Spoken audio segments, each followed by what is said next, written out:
Thank you for that wonderful welcome. That applause actually lasted longer than Anthony Scaramucci. Yeah, absolutely. Yeah. Welcome to The Tonight Show. I'm your host, Jimmy Fallon, everybody. Well, people are still talking about Anthony Scaramucci getting fired. He lasted just 6 days, making him the shortest-serving White House communications director ever. But don't feel bad. Publishers have offered him a lot of money to write a tell-all pamphlet about the experience. 3 pages. 3 pages, double space. Yeah. 24.5. He only lasted 6 days. I mean, there were White House fence jumpers who lasted longer than that. 6 days is nothing. But get this, Trump is apparently looking for a less prominent position for Scaramucci that wouldn't require him to be seen very often. Scaramucci said, "You want me to be first lady?" And you go, no, that's not what I mean by that. Where's Melania? Melania! She's late. She's arriving late. Well, it's been a rough week for Scaramucci. In fact, I saw that in the latest alumni directory for Harvard Law School, he was mistakenly listed as dead.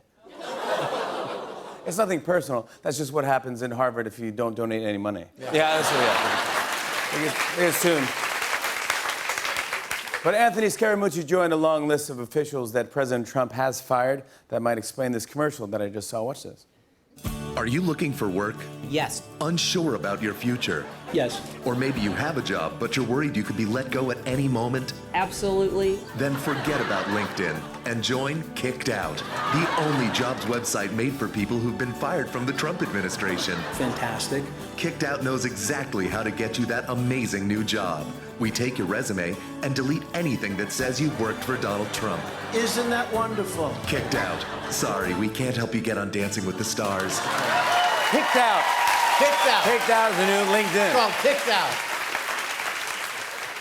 Actually, earlier today, the White House announced Scaramucci's replacement, and we have him right now via satellite from Washington. Please welcome Donald Trump's new communications director, Andrew Moore. Thank you for being here, Andrew. Thank you.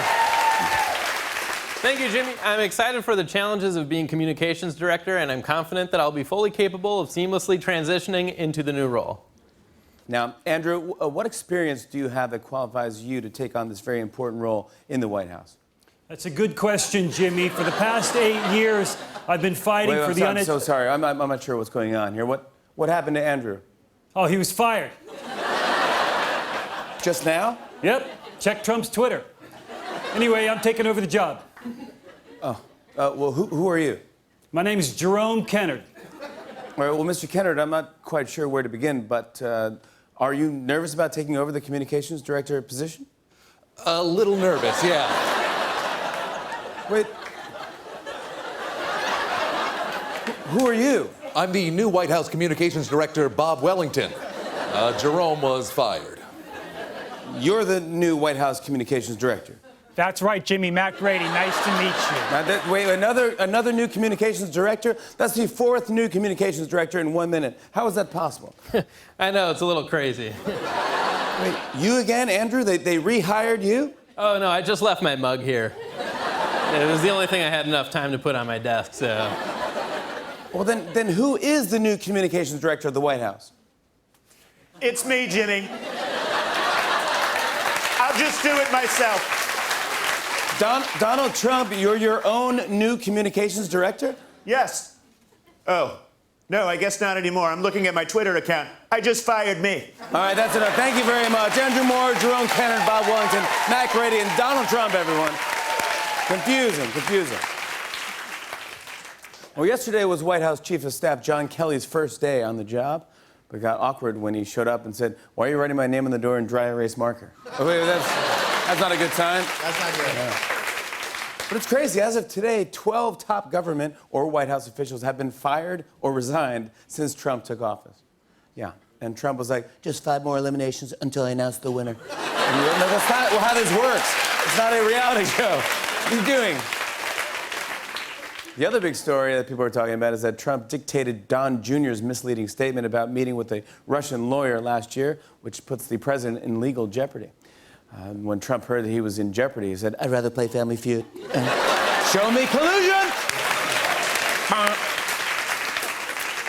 Here's a local story. Utility workers here in New York City retrieved a woman's wedding ring that she dropped down a sewer.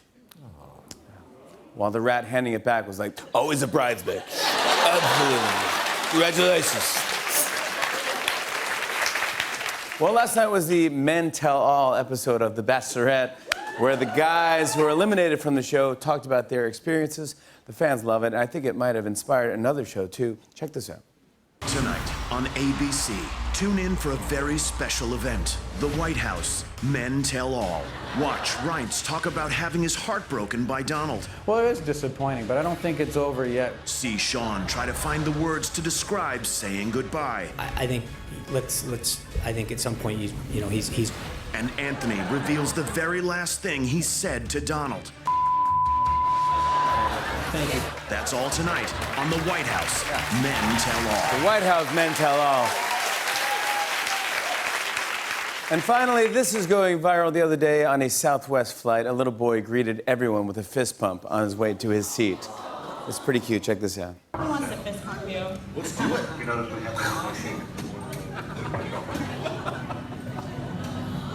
Yeah. And this is nice. It only delayed the flight for 2 hours. Get your kid in the seat. He was so good at using his fist that he was just hired by United Airlines. There you go, guys. We have a great show tonight. On and on and on. I said, and it's on and on and on.